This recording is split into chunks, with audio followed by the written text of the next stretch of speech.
Hi, everyone. This is Trish Kendall, your host for the Choose and Become interview series. So today it is what is it the third? Is it the fourth, Nicole? The What is it? fourth. It's It's the fourth. January 4th. I don't even know the date because Nicole and I, my guest, who I'm going to introduce here in a second, are like going through this fog of coming out of the holiday. And I can't be more excited that Nicole Wiggins, my guest today, made the choice to spend this time with me for this interview coming right into 2024. So, Nicole, just say hi super quick, and then I'll take a step back before we move Hi. forward. So, for those of you who are new to my community, who don't follow this show, I just want to give a little bit of context before we dive in. I made 5 critical choices on my journey to enduring success. I picked up the phone. That was a first choice. I committed to a two-way agreement. I built trust in myself and then eventually inspired the trust of others. I created a community of belonging. And then my fifth and most critical choice is I finally embraced my boundless capacity to give love and to receive love. Now, in what I do, one of the best things is that I get to interact with people like Nicole, leaders who I admire. And so the purpose of this interview series is to ask those people I admire, like Nicole, to give their perspective and lessons and experiences using this 5-choice framework so that we can get a little bit more of a sense of Nicole's origin story and your journey to enduring success. So, Nicole, I have to say, we got to give a shout out to Jill Havley because she introduced us a Yes, couple of years absolutely. Hey, Jill. Exactly. Nicole is the Chief Diversity Officer at Navistar. We met in Chicago. Jill Havley, a close friend and former colleague of mine who works with Nicole and the team there, introduced us. And immediately I knew I was going to ask you to be on this interview. It just took me a while to finally be like, I'm just going to ask her. So, Nicole, will you just start? For those of you who don't know you yet, will you share a little bit about yourself? Absolutely. First, before I do that, though, I want to say I just love your energy. And that's one of the reasons why I agreed to do this. And your journey and your story is so amazing to where you were and to where you are now. So kudos to you for all that you've been able to accomplish. But I'm Nicole Wiggins, as Trish mentioned, and I am currently the Chief Diversity Officer at Navistar, which is a large manufacturing company based out of the Chicagoland area. I've worked in that space. Well, this space, it'll be 5 years this year. So majority of the time was during the pandemic. So it was somewhat of a career shift for me. I spent 20 years in the procurement organization, buying all kinds of things and working on new products and development, and as well as supplier diversity. I led our supplier diversity efforts for some time, which also is still a part of my organization. But I'm a wife of to my husband Julian for over 20 years now. And then I also have 2 amazing children. I know everyone says their kids are amazing, but mine are really amazing. But my son Julian and my daughter Cameron. But yeah, that's pretty much me in a nutshell. That's me. Okay, well, let's go to your kids just for a second because in one of Sure. our conversations, isn't Julian a musician? Am I making He that up? is. He Yes. is.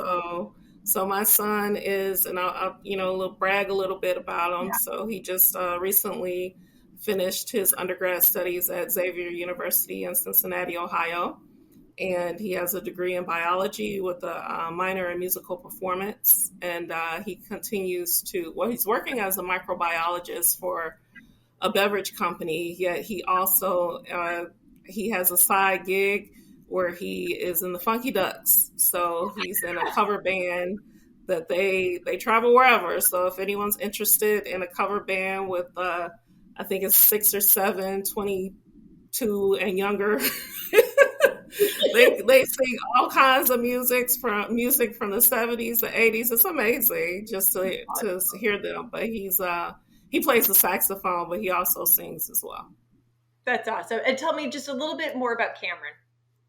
So Cameron is, oh my God. So she's a senior in high school, and she is me times 1,000. I always say, because she is amazing as well. She's on a speech team, so she competes competitively. So usually with these types of things, I get coaching. Imagine that. I get coaching for my 18-year-old. I recently had to speak to our board of directors, and I was embarrassed because I had these note cards. I don't know why we get so nervous in those types of settings, but we do, right? Yes, And we do. I said, what would Cameron do?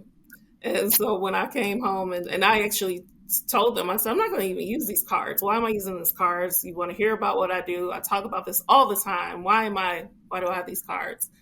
And so when I got home from that, I was explaining to her, she asked me how I went, and I was explaining to her what happened. And she's like, no cards? Really? I was like, And you knew she was going to so I say that. snitched on myself a little bit, but yeah, I did know she was gonna say that. But yeah, I'm extremely blessed with both of them. She's in her senior year of high school, so we're actively seeking colleges and scholarships and all those things. But yeah, she's pretty.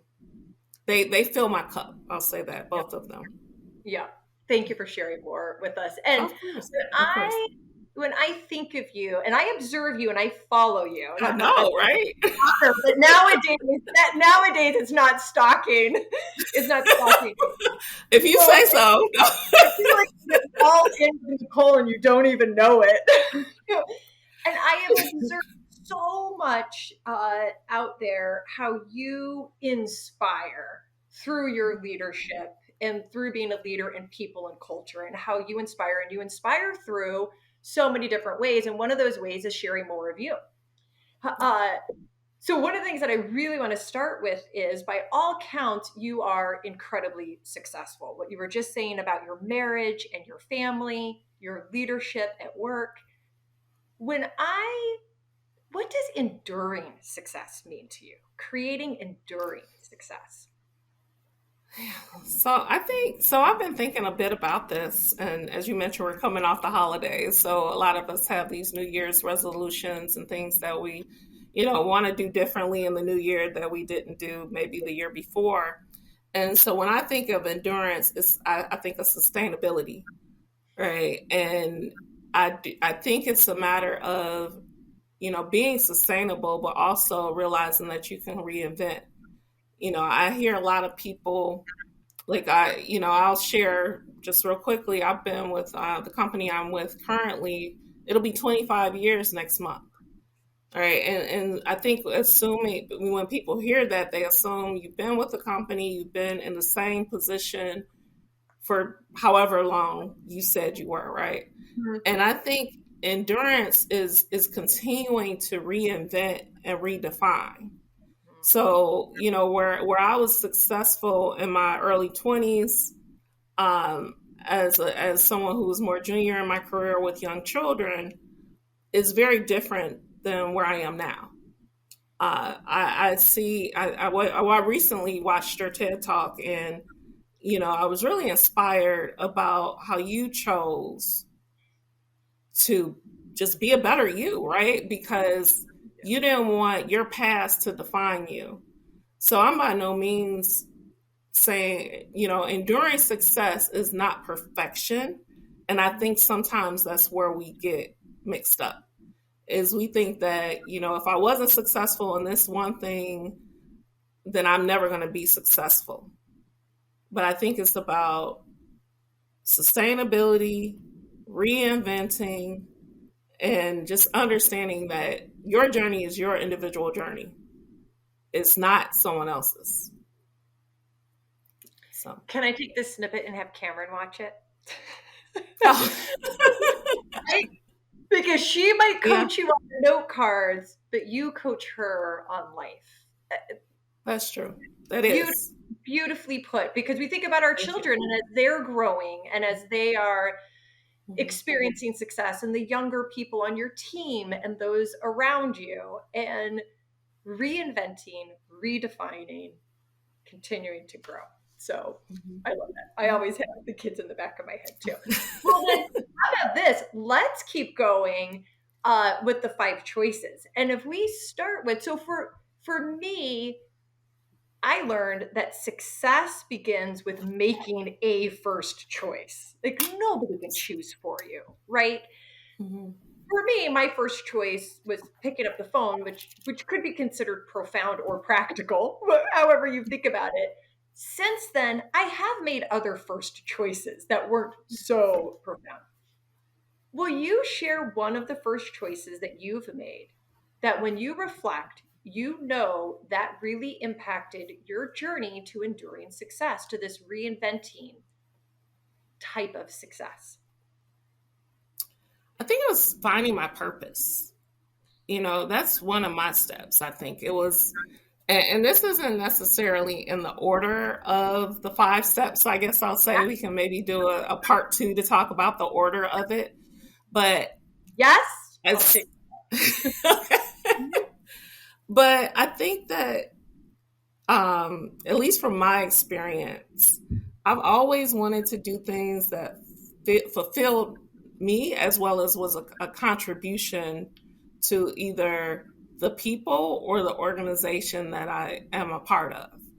So I think and I'll give you a short story. When I had the opportunity, like I said, almost 5 years ago, to transition into the diversity, equity, and inclusion space, I really was asking a lot of questions internally to myself, but also to the organization about why now do we want to make this a focus in our organization, and why me? And I think a lot of like I think it's those open-ended questions they're so important to enduring success. So identify, what is your purpose? What is going to make you feel joyful? What is going to make you want to jump out the bed in the morning and realize every day is a new day to have a new beginning and to make an impact. So that's one of the first steps is what is my purpose? And it may sound lofty, but I really feel like people need to really think through like, what is my purpose? What's going to be my legacy? And it doesn't have to be anything like, solving world peace or Right. hunger or whatever it may be, right? But something that's going to make you feel like at the end of the day, or when your end is coming, because we all have that at some point, right? I feel good about the life I've lived. So, And that to me, that even is enduring success. It, yes.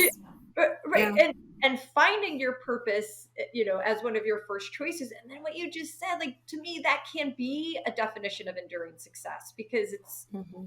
it's how you feel in what you're doing and how you're showing up, which begins with, I love how you put this, what is my legacy?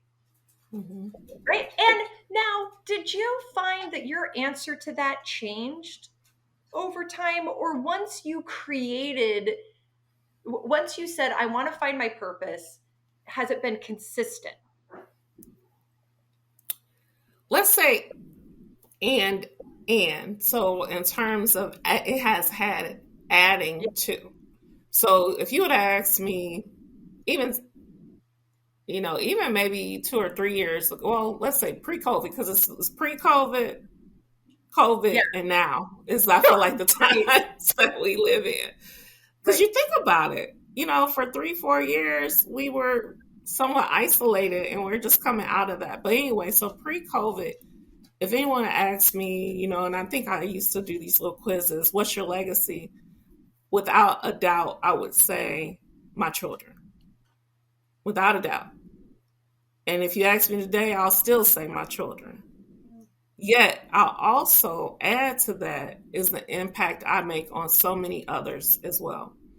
And part of me enduring success is embracing that because that was difficult for me to realize the impact, the positive impact that I had on others, and how so many people were and are still depending on me to help make a difference, to make their work better, it just amazes me the things that I think I'm just doing just because it's the right thing to do.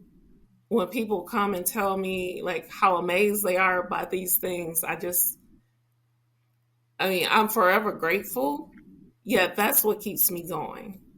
Is realizing it's more than you, Nicole. You're, and I'll be honest, I probably fought it for a while where I'm like, okay, this is just about me, my kids, and my family, and my husband, but it's so much more than that. So much more than that. I'm going to probably pick up this part of the conversation when we go to the fifth choice. So I'll put that out Okay. as some foreshadowing. And I'm sorry because I will say this, and hopefully I'm not saying too much. Trish Mm-mm. does try to give her guests a heads up of what she's going to ask. I will say this though, I am Yeah, probably not the most prepared. this is But you are, because remember the last time we had a conversation. This was you're like you said, should record this. exactly that's exactly what I said. We should just be recording this. Okay, how about this? The second critical choice that I made on my journey Mhm. was for the first time to commit to a two-way agreement. Two-way. I remember that. Hmm. Yes. And now for me, Hmm. that was an agreement between me and my sister. Hmm. And it Shout was a out to new, sisters. yeah, are you Shout out kidding? to big sisters. I have a big sister too. Oh, my big sister, she's my best friend. I just talked to her before I jumped on here with you. I was like, I gotta go. I'm gonna be with Nicole. She's amazing. And now she had me enter this two-way agreement, but the power of the agreement is when I committed to it. And Mm. committing to it is what transformed me from I have to do these things to I want to do these things. And so Mm. I've reflected through the years about the idea of two-way agreements. And I think we all enter two-way agreements all the time, an employer and an employee, a contractor Mm. and a partner, a spouse, a child and mom. Like there's two-way agreements all the way around us, informal or Mhm. formal. The power is in committing to them. So is there just give me your thoughts on two-way agreements and or a specific two-way agreement that pops in your mind that has been impactful on your journey. And it could be like a difficult one, easy one, Mhm. difficult one, but it's an agreement between you, two parties, and the experience of that. So I'm actually going to take it a little personal because I was thinking I liked your example about the employee employer, and I think sometimes people don't realize that, and they're like looking at the fact, well, I work for this company. What's this company done for me? And not thinking about so much, what have you done for the company? Right? But on a personal level, um, my husband and I have been together. We actually met on my 16th birthday. And he told me the day he met me that he was going to marry me. Oh. And I thought he was crazy. I was saying, like, what are you talking about? But what I realized as I am the age I am now, and we've now been married for 20 years and together for 25 plus years, is that when someone knows what they want, they know what they want. Mhm. Right. And so, in terms of a marriage in general, at least from my experience in my marriage, I feel like the two-way agreement is yes, when you're married, you come together as one in a union, yet you both still have separate lives. I was talking to a friend of mine just recently, and he probably doesn't realize that he impacted me in this way with this just a statement. I was fussing about something, and he just recently got married, him and his husband. And he said to me, he said that one of the things I do, shout out to Dylan, that's his name, but one of the things I do is I realize this is his life too. So I think a lot of times when we're looking to meet our own personal goals, we don't always consider the other person. And again, if it's no other two-way agreement that you're aware of, you know what I mean? Because like marriage is one that you're aware of. Yeah. Other one, or you should be. But I think there's so many, to your point, two-way agreements that are made that you don't think about it that way. Mm-hmm. Like whether it's your employer, whether it's your role as a parent, your role as a leader. Yeah. That's another one I can use Mentor, as an example. Mm-hmm. mentor mentee. Yes, yeah, Horrible. It's yeah. A sponsor and someone that you're sponsoring, something like that. There's so many, and I really love the way that you break it down to a two-way agreement, because that's very simplistic, yet it's often not realized. Mm-hmm. Well, thank you for that. And I have since thought about, not only in my life, but then when I'm working with others, is like, where is the breakdown sometimes in two-way agreements? And sometimes I reflect, communication, right? Communicate, like, just let's be clear and set the expectations and agree on them, right? Communication. Totally. Yeah. Is there, actually, I'm going to move us to the third one. I'm going to move us to, because the thing is I could literally have an interview with you for each of these. So the third critical choice I made, which was to build trust in myself. I had to first build trust in myself before I could ever figure out how to inspire the trust of others. So if it's okay with you, I'd like to start with building trust in yourself, but then I also want to take it to, how do people inspire your trust? Because you're a leader, and I want to get your perspective on that. But can we start with, how do you build trust, or have you built trust in yourself? And is there a story, even if there's a story or an example where you've had to? Yeah, it's hard. I'll tell you that. I'll tell you that much. It is not an easy feat to build trust in yourself. I think, and I'll take it back to, it was probably about 8 years ago, and there was, for those familiar with the industry that I'm in, which is the automotive OEM. So as I was saying, the industry is cyclical, and there was a point in time where the company was offering voluntary separation packages to people in the organization. And because of my tenure, I would have, garnered a really decent package.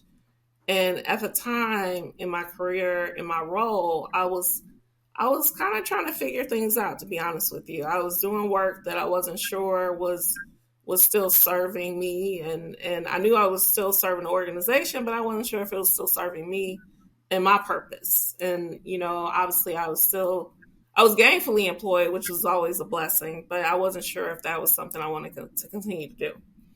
So I remember talking to my manager at the time, because, in addition to myself taking this into consideration, I also had to provide information on my team. And I've always been fortunate enough to have these very close-knit teams. And anyway, I'll fast forward to the conversation with my manager. And he asked me if anyone on my team had been considering taking, the separation. And I said, yes, everyone, including me. Yeah. And the pause on his face was pretty interesting. And I want to say, not for the first time, but let's say I felt so liberated in that moment, because I didn't have anything else lined up. I didn't have, so I had to really trust. I had talked to my husband, I talked to my parents about it, and they were like, if you're really that unhappy, or this is an opportunity. You're marketable. You'll find something within, the time frame that you'll have. And I really felt liberated, but I really felt I had to trust myself to even take that chance, which is interesting because it's a two-way. It goes back to the two-way agreement too, because they could have easily, because what I did not mention is it was either you could take the package or I could have potentially been laid off. Oh, So I was really taking a that is chance. risk, right? Right. So I wasn't sure if I was going to be impacted by the layoff, or, if I should just, kind of write my own fate and take the package. So obviously I'm still here. But Right. as I mentioned, 25 years next month. But again, I trusted myself in having a conversation that I may not have had otherwise about what value I felt that I brought and how I didn't feel like I was being valued. It forced a conversation that so many of us don't have. And we just decide to move on, or go seek other opportunities without these, because we make these stories up in our head. For sure. About, a lot of times, right? About what we should try to do, or, how the organization feels about you. We make up these stories in our head all the time. So it really, I think from that time on, I felt extremely liberated, and where I could be my authentic self, because I was like, well, I could say, what do you have to lose? But I mean, there's plenty I could have Yeah, lost. you had something to lose. Yeah, but I really, I felt, and hopefully that's, you're good with that example, because I really felt like, I had to really trust myself, and whatever the outcome, I was going to figure it out. And I love the example. It also brings home your comment about communication. Mm-hmm. Mm-hmm. Yeah. Because you had to choose to trust yourself, your being, by communicating your truth Mm-hmm. in this Yeah. situation where you had something at risk. And if you wouldn't have communicated that, you might not be leading the people you're Who leading today, knows? Who right? knows? People that Yeah. you embrace, that you're impacting, that you Mm-hmm. embrace that, yes, you are the leader that's impacting these lives. So, Mm-hmm. okay, how about this? How do people inspire your trust? See, I wasn't quite sure in how to answer this. So, inspire my trust. So, how do they inspire me to trust them? Yeah, yeah. How do they get you? How do they earn your trust? Well, a lot. I don't be off being authentic and doing what you say you're going to do. I mean, it's real simple for me. If you show up when you say you will, those are things that I think, in terms of who I trust and depend on or rely on, because I feel like I am, and I had done this like personal assessment thing, and one of the things that I got back continuously was that I was loyal, in a sense, to where, I'm gonna tell it like it is, yet if I tell you I'm gonna do something, I'm gonna do it. So I feel like I expect, and I want the same from others. So I'll be transparent. I do have a small circle of those that I consider friends, but I do have a wide range of acquaintances. And that's not to say that I trust some more than others. Yet, what I will say is, if you're in any part of any of those circles, you are someone who I feel that I can trust. There's trust there. Hmm. Is But there? trust people was Maya Angelou. The trust, when people tell you who they are, believe them the first time. I'm Mm, I'm butchering it up a little bit, but it's pretty. That's the gist of it. Yeah. Like when And people show you who they are, believe them. and then right until they disprove that. Hmm. You you go Yeah, in, you go yeah. in with the yeah, Yeah, it takes a long time. It takes a long time with anything, right? Well, not, I shouldn't say with anything. With trust specifically, it may take a long. Because I'm not one. Because I know I know some people who just trust off the bat. right. But for me, it does take a while. I'll be honest to um to develop trust in someone, but it takes to lose it. Mhm. Unfortunately, I'm And trying to then do better because well, I. but but isn't that, I mean, just so my husband and I, Joe, were Mhm. sitting outside the other night. Well, now I'm digressing, but I'm going to digress You're just okay. a little You're bit. okay. Our Friday night dates are outside if it's above 40 degrees. No, cute. His dad comes over. We have a little something to drink. We're always listening to blues music. It's our favorite thing. And we Oh. had a discussion that night with his dad. It was all about trust. Mhm.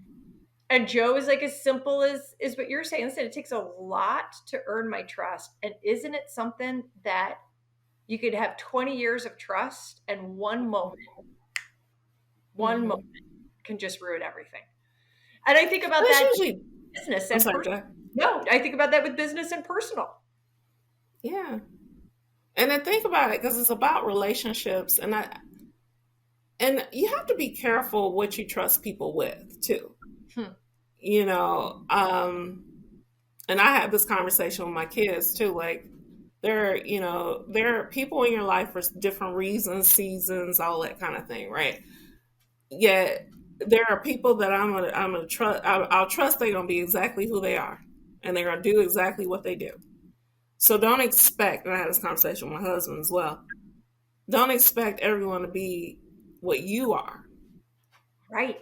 because you'll always be disappointed. Honestly, if you continue, if you expect people to handle situations or be like you are, you'll be disappointed. And show up being yourself, do what you say you're going to do. Hmm. Yeah. Super The simple. summary. That you said is going to lead me to the fourth critical choice. You talked about circles. You have few very close friends, and then you have a lot of acquaintances. And wherever you're at in that, there's a level of trust. Hmm. The fourth critical choice I made was to create community and then belonging. Uh, Hmm. and then I figured out, well, those two kind of go together. It's communities of belonging. Yeah. Me, I mean, Nicole, I was 30 years old. I was working with Jill Havely. She and I were at Hewitt Associates together. I had more professional success than I could ever have imagined, as you mentioned, coming from the crap that I, the journey that I came from. So you went through it though.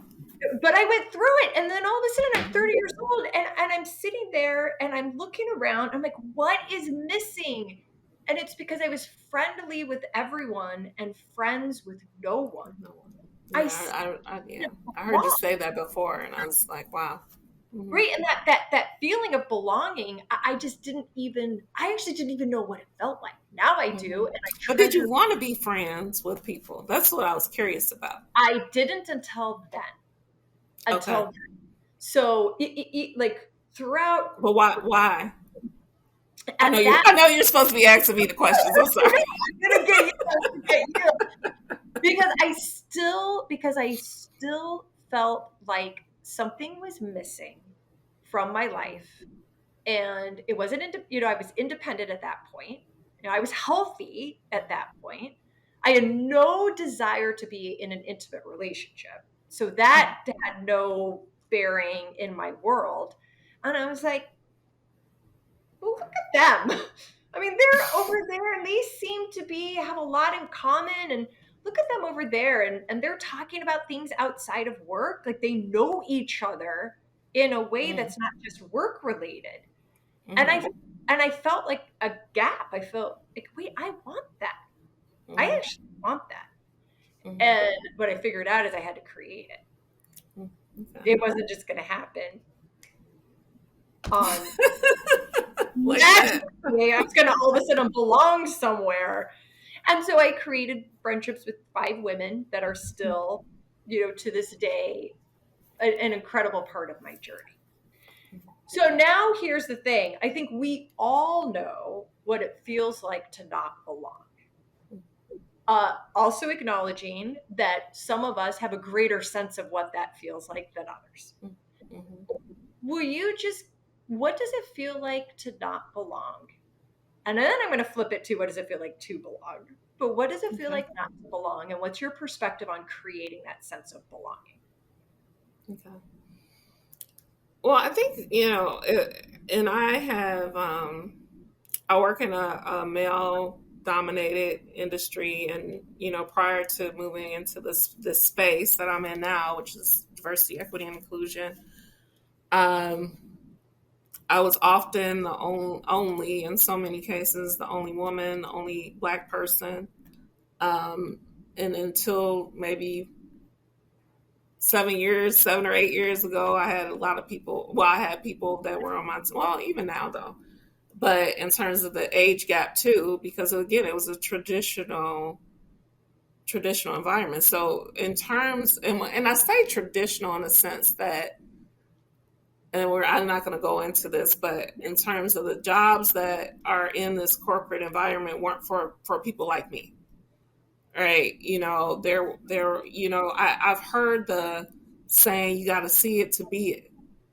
And you rarely saw people like me in those positions and of respect and power, honestly, right?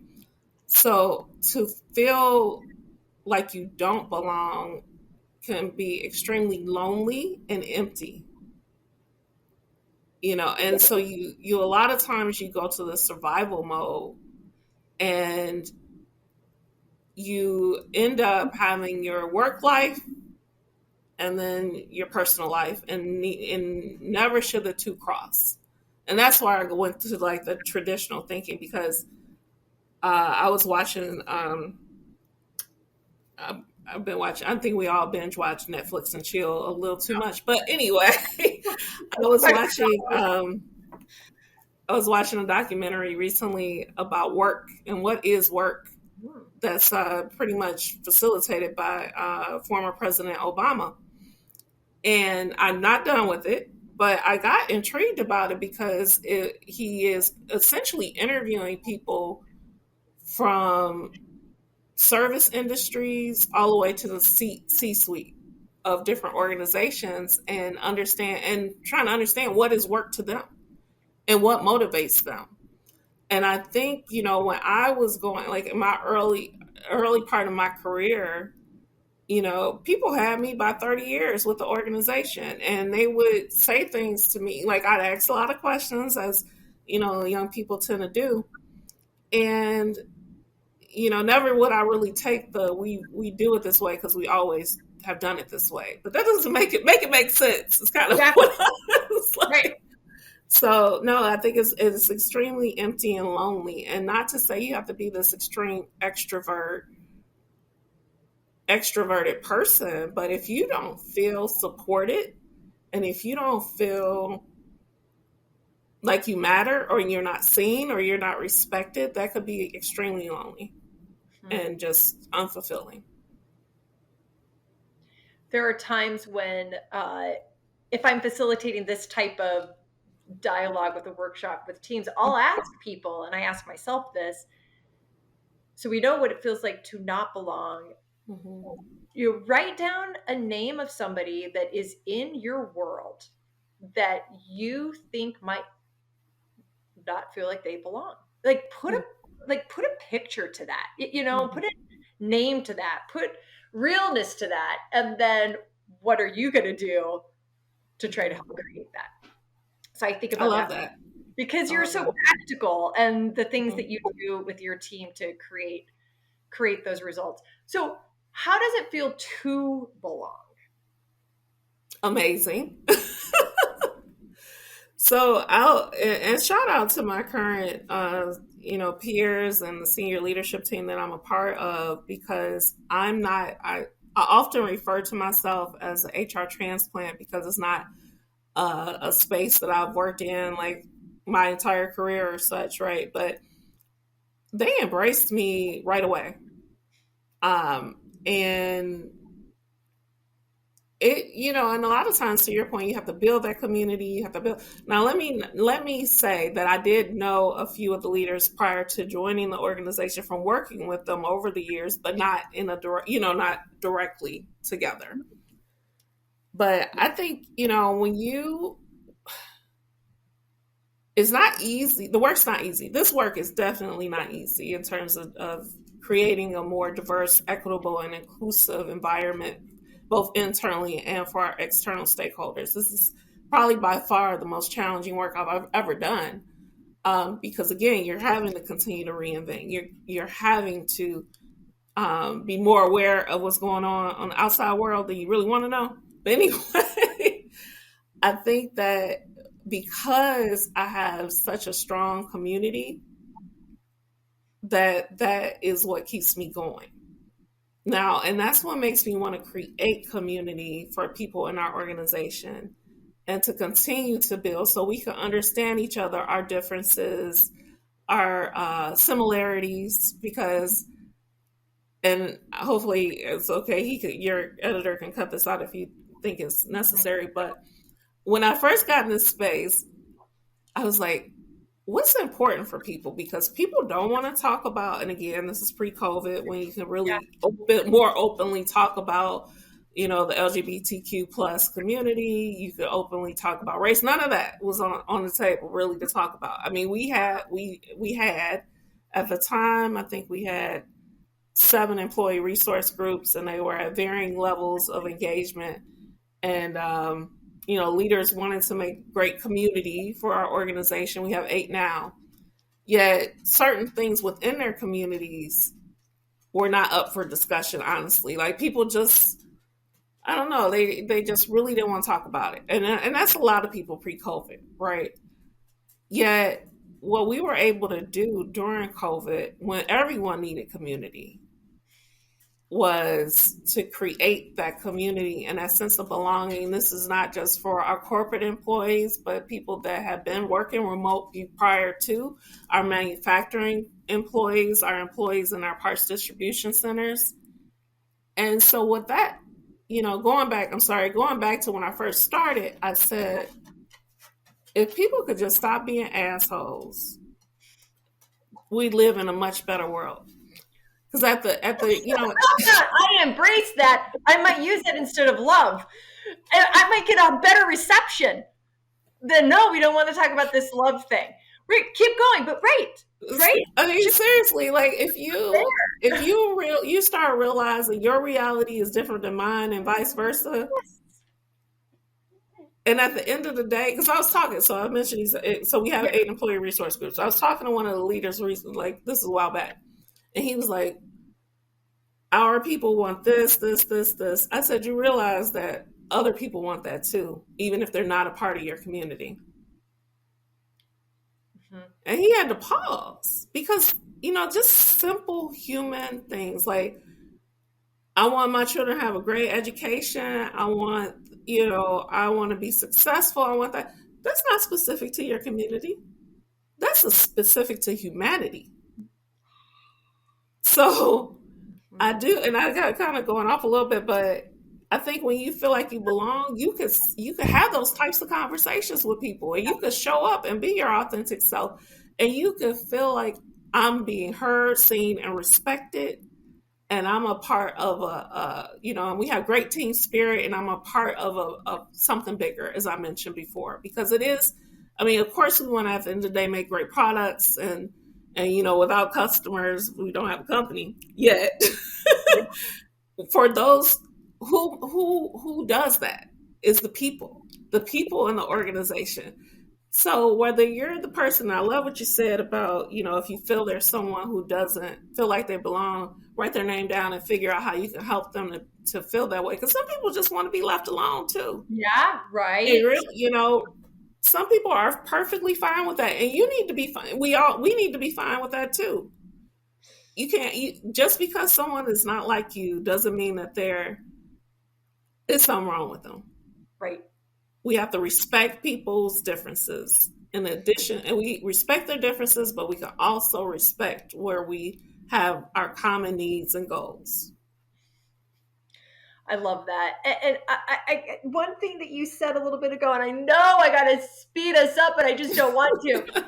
You I'm said like, I don't know how many episodes this is about to be. that's okay. I break it out into chapters too. So we'll have the full episode, break it out into chapters. So everybody just keep coming along with us. When you were talking about building trust, you made a comment about when you were younger, you would ask a lot of questions like younger people I do. still do. See, exactly. And that is one of the things that I've observed about you. And I think it's so important and so instrumental to, in order to respect people's differences, you got to first understand what the differences are. I'm not talking Mhm. about service level differences either. So there's Mhm. service level differences, but then what does that mean?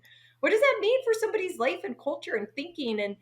expression and and if you don't ask questions and if you don't listen, so stop being an asshole, show up with the intention of connecting, then we'll create a little bit of a better space. Yeah, I've shifted from saying that, oh, I just ask a lot of questions Okay, to tell me. something that I feel like is a little more sophisticated. I said I lead with curiosity and humility. Love it. Mm, So instead of saying I ask a lot of questions, I lead with curiosity and humility because I do feel like it is, ignorance is bliss, right? And we're all ignorant in some capacity. Yet, if I want to know something, I do. I'm curious about so many things. I lead with curiosity and humility because what other way is there to be honest with you? the fifth critical choice I made, because it's going to lead us right into it. The fifth critical choice I made was to finally embrace my boundless capacity to love. The verb, like the action, the giving and Mhm. receiving of love, the action. Now, for me, these five choices were linear. For you and for other people, they're not. But you're going along with me in this linear fashion because I wasn't prepared I for like my the structure. okay. I was there was like no way I could embrace love before I figured out how to build trust. For me, it worked out this way.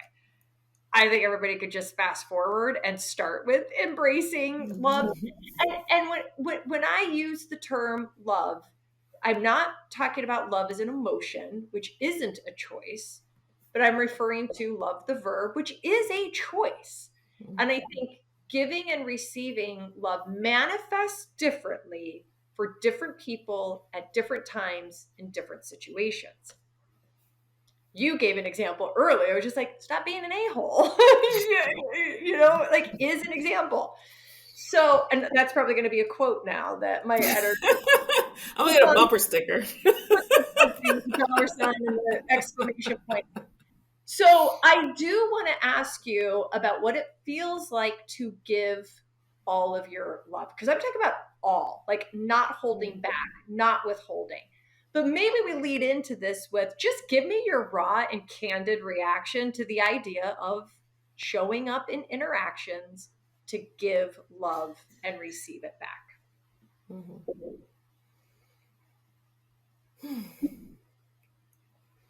So this is where, and you and I have had this conversation about, I had originally, when, Jill connected us, I was like fascinated, to be honest with you, with your story.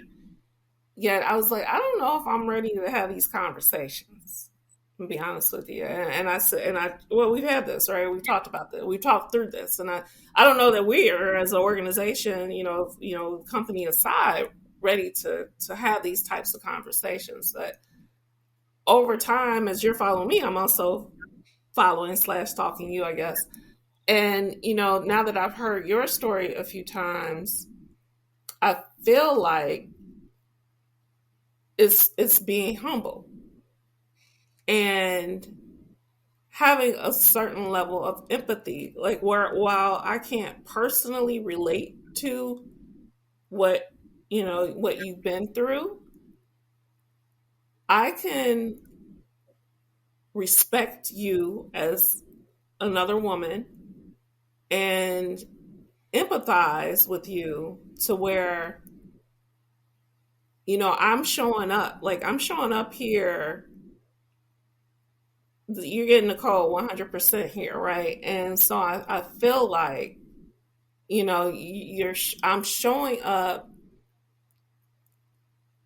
showing respect, and ultimately love, right? You share, because I'm not one to use the word love loosely, Right. and I think sometimes people. I love that you said I'm not talking about the emotion. I'm talking about the verb. Like, I love you, right? Mhm. And I know I've been using that a lot more because I'm one too that's about giving people their flowers while they're still here because I've experienced a lot of loss. Um, but yeah, when you show up as your 100% authentic self, I feel like you're giving love Yeah. and you're ready to receive love that way. When you show up, this is who I am, Yeah. and and it may work, it may go in certain settings, some maybe not. Yet this is who I am. Yeah. I think that's loving yourself too. That's that's showing up as Nicole and Trish, loving yourself. Yeah. Because that's where it starts, right? You have to love yourself before you can love anyone else. Yeah. And I think, and again, I know you're asking most of the questions here, but I think that's really what happened is when you figured out how to love yourself is when you were in a place to have that self-awareness, to establish legacy, purpose, and then to be able to give that to others. Yeah.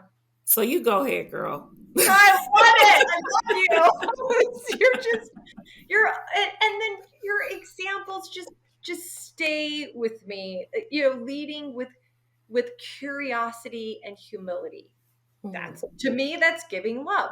Mhm. Showing up with your Yeah. authentic self, giving and receiving love. Like, people can say kindness and respect, and I just use that Mhm. terminology, and I believe, like, with everything in my being, that, Mhm. well, how about this? There's a whole bunch of reasons why we don't, as human beings, show up giving all of our love, right? There's countless Yeah. reasons. If we know them, we've experienced them, you experience them, to this day as you're leading teams and all of that. But what I do And know, trust has something to do with that too, but you'll keep as going you with were that. saying earlier. Yes, keep going with that, with the situation, with the Mhm. person, with the Mhm. environment.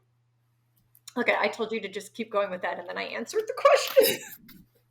You got it. I feel like I need to feel safe, with Yeah. you, with the situation. Psychological safety, physical safety. Yes, You have to, yeah. It's a lot. It's a it's a lot that lot. goes into it. Like, There's I more know that's your than fifth, but all of it goes together. Like you said, it all goes together.